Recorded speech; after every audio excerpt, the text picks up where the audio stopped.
Let's drink party boy style, only sober.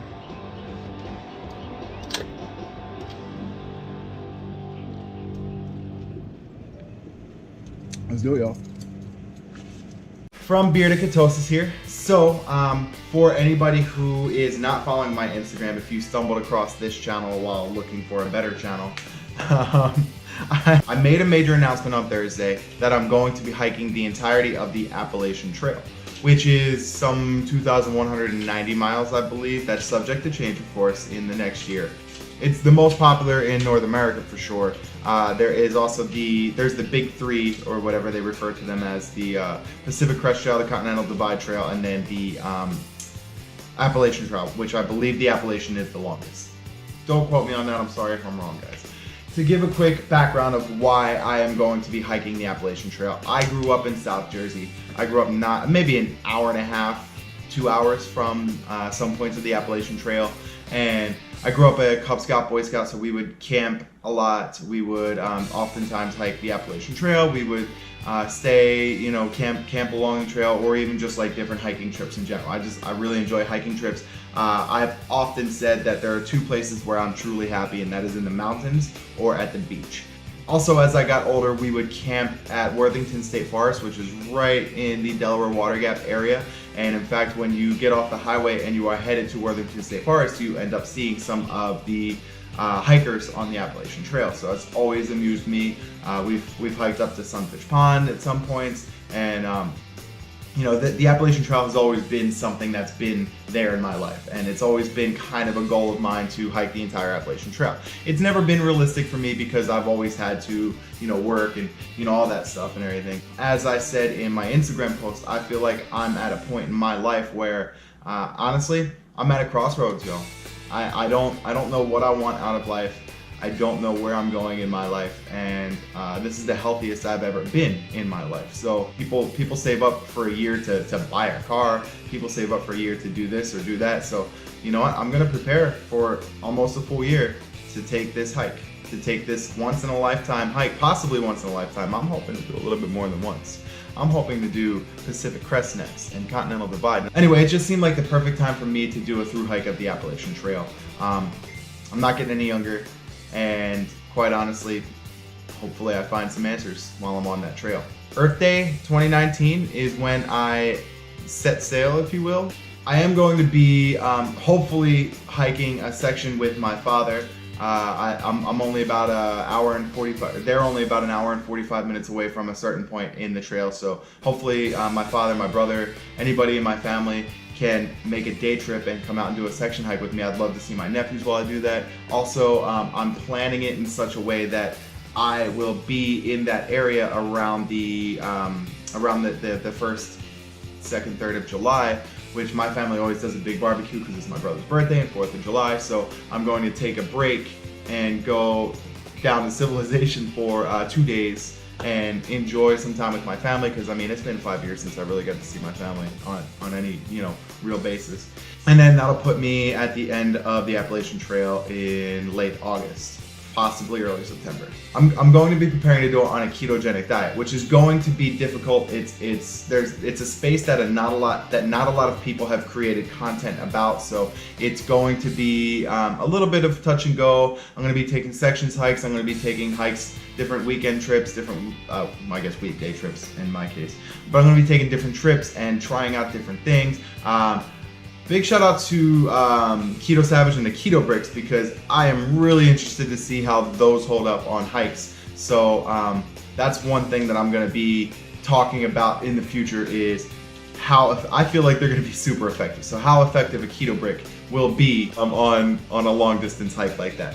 So without further ado, I took an 11-mile hike yesterday, and I documented some of that, not a whole lot of it, but afterwards I made a really nice dry aged steak and kind of hung out in my yard and goofed off. So here's all that, guys. Enjoy, and once again, subscribe and like this video, and I promise you more useful videos will be coming in the future. I love you guys. Be safe. I decided yesterday that today, my day off, it would be a beautiful day to take a hike. So being that I don't have a car, I didn't really have anywhere to drive, or I didn't have a way to drive to a hiking trail or anything like that. So I just started hiking from my front door, and I'm taking a nice 10-mile walk today. So it should be fun.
As you can see, I'm covered in sweat and I'm dirty and I'm tired, but I feel incredible.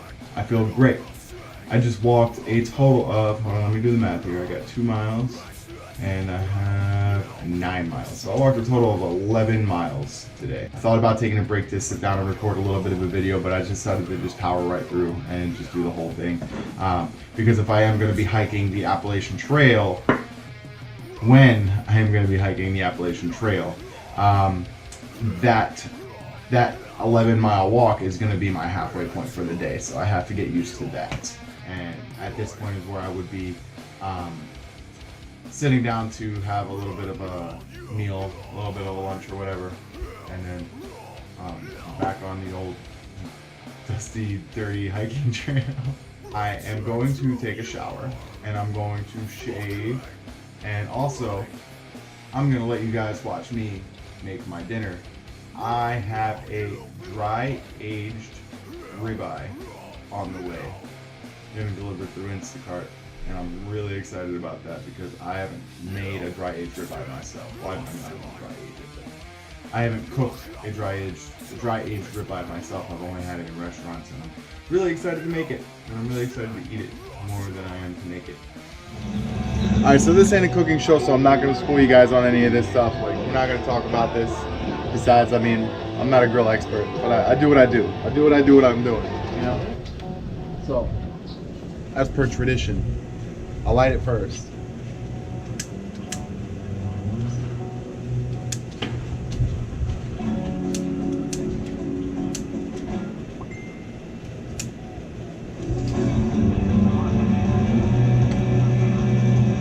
Oh, well, that's going wild.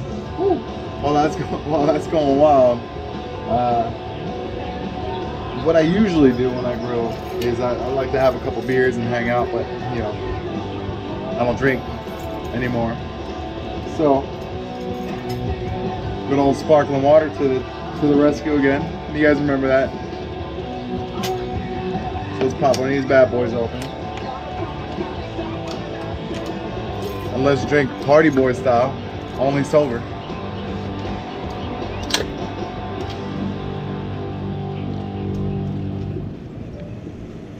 Let's do it, y'all.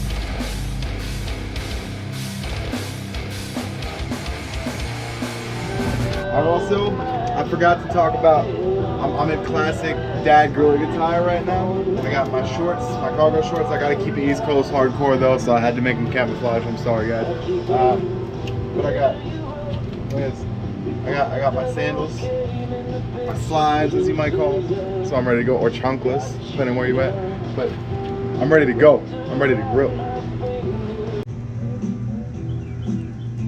One tip I will give you guys: if you're bad enough at grilling, like me, that you use lighter fluid, because I know there's some of you out there, some purists that are going to comment like, hey man, try it without lighter fluid, all that stuff. If you're like me and you use the lighter fluid, especially if you're spending $30 on the meal you're about to make, burn the lighter fluid off before you cook, trust me. All right, well, I got the grill at a frosty 300 degrees, maintaining that. The trick is to not put a whole lot of coal in there if you're trying to reverse sear. So I'm gonna let that settle for a half hour or so. I'm still waiting on my steak to get here, so it actually works out perfectly. So in a half hour or so, it should calm down to maybe like 200 degrees or so, and then I can reverse sear it for about 40 minutes. And then you'll watch me crank it up and throw the veggies on, and then just like sear the hell out of that steak and make a perfect steak. It'll be amazing, I promise you guys. Also, I'm just gonna continue partying until then. You see here, this is a dry aged ribeye steak. It's a pretty good steak. I'm gonna go ahead and pop this bad boy up here off completely indirect heat, so that way I just get a nice even cook throughout the steak, get it to a nice pink medium rare. Anybody who's cooking their steaks more than medium rare, go to McDonald's.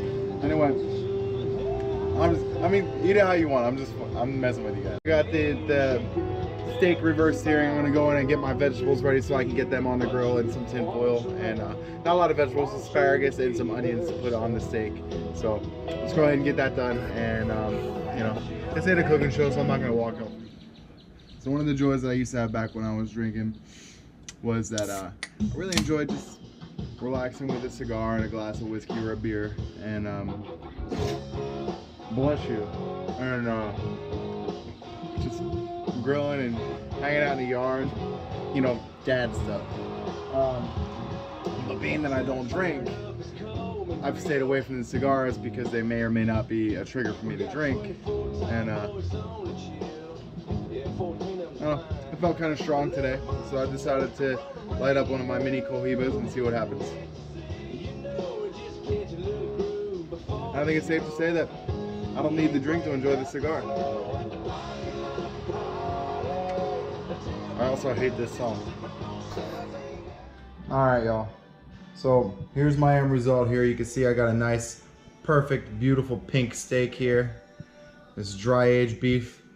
And it looks and tastes amazing. It's got a nice little crust on it. It tastes amazing. But there's this gap here. I don't really know what to put here. You know what? How about this? Let's do this. Let's just drop that right there. How about that, y'all? How's that looking? So I'm gonna go ahead and enjoy this and have myself a good old time. And I'll hit you guys up in a minute.